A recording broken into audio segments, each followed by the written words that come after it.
menelpon bangsawan Bone yang jadi pengikutnya untuk melarikan diri dari Makassar. Bersama 4.000 pengikutnya, ia menghindari kejaran pasukan Goa Tallo menuju Buton. Lari dari Goa, Arupalaka kemudian berlindung di Kesultanan Buton. Selama 3 tahun tinggal di Buton, yang saat itu dipimpin oleh La Sombata atau Sultan Aidul Rahim, Arupalaka kemudian bersiap untuk melakukan pembalasan. Dibantu beberapa mantan petinggi Kesultanan Bone yang masih setia, Arupalaka melancarkan serangan terhadap Goa dan berhasil membebaskan beberapa orang-orang Bone yang dipekerjakan paksa. Arupalaka kemudian terpaksa mundur untuk meraih kemenangan. Ia tentunya belum sanggup melawan kekuatan armada militer Goa yang dikenal kuat. Arupalaka pun terpaksa melarikan diri karena menjadi target utama pasukan Goa yang mencarinya sampai ke Buton. Di saat yang sama, VOC datang menawarkan bantuan.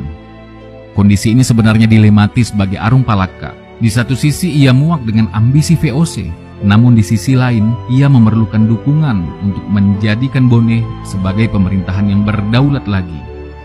Akhirnya pada tahun 1663, Arupalaka dan para pengikutnya berlayar jauh ke Batavia, tepat di mana pusat kekuasaan VOC berada.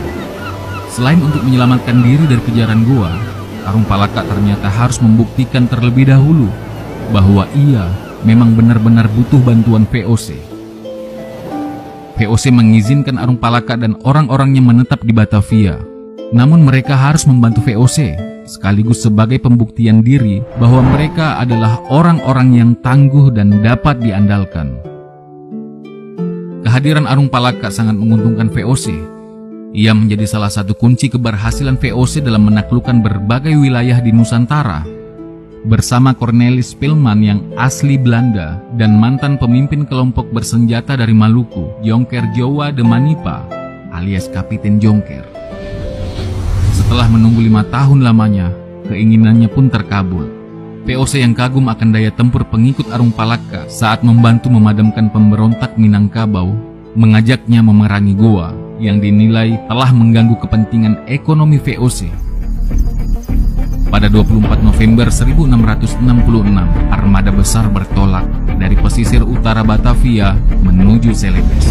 Terdiri dari 21 kapal perang yang mengangkut 1.000 prajurit. Pasukan Arupalaka yang beranggotakan 400 orang semakin percaya diri berkat bantuan VOC yang menyumbangkan 600 orang tentaranya dari Eropa yang paling terlatih. Mereka berangkat dengan satu tujuan, mengalahkan Goa yang saat itu dipimpin oleh seorang raja perkasa berjuluk Ayam Jantan dari Timur. Beliau adalah Sultan Hasanuddin. Maka terjadilah pertempuran legendaris itu. Goa akhirnya menyerah pada tanggal 18 November 1667.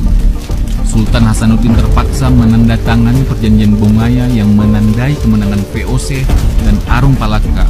Walaupun selama beberapa tahun berikutnya, serpihan-serpihan pasukan Goa masih melakukan perlawanan. Pada tahun 1672, Arupalaka dinobatkan sebagai Sultan Bone. Impiannya menjadi kenyataan. Ia memang hanya menuntut haknya kembali sebagai pewaris tahta Bone, sekaligus membebaskan Bone dari penguasaan Goa. Dominasi Bone di Sulawesi Selatan pada abad 17 dan 18 Masehi menimbulkan sederet luka pada beberapa kerajaan sekitarnya. Meski terikat dalam perjanjian kuno Telumpotcoe antara 3 kerajaan Bone, Sopeng, dan Wajo, namun hegemoni Bone yang berlimpah semenjak Perang Makassar menyebabkan kedudukan kerajaan lainnya jatuh, utamanya Wajo dan Mandar. Saat Perang Makassar sendiri, Wajo dan Mandar cenderung memihak ke Goa Tallo. Banyak kronik kerajaan-kerajaan saat itu menyebutkan jika banyak bangsawan dan rakyat Wajo, juga Mandar dan Toraja menjadi budak kerajaan Bone pada saat itu. Buah dari hubungan mesra antara Arupalaka dan Spilman berdampak hingga 2 abad setelah keduanya meninggal. Kerajaan Bone menjadi satu-satunya wilayah di Sulawesi Selatan, pun bahkan mungkin di seantero kepulauan Indonesia, yang masih bebas merdeka tanpa perlu membayar pajak dan upeti sebagai tanda takluk kepada pemerintah penjajah Belanda. Arung Palaka memimpin Kesultanan Bone selama 24 tahun atau sampai akhir hayatnya.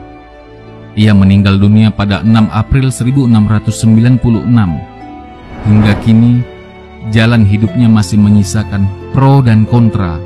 Arung Palaka dianggap sebagai pengkhianat oleh sebagian orang, namun bagi masyarakat Bone, ia adalah pahlawan yang paling membanggakan.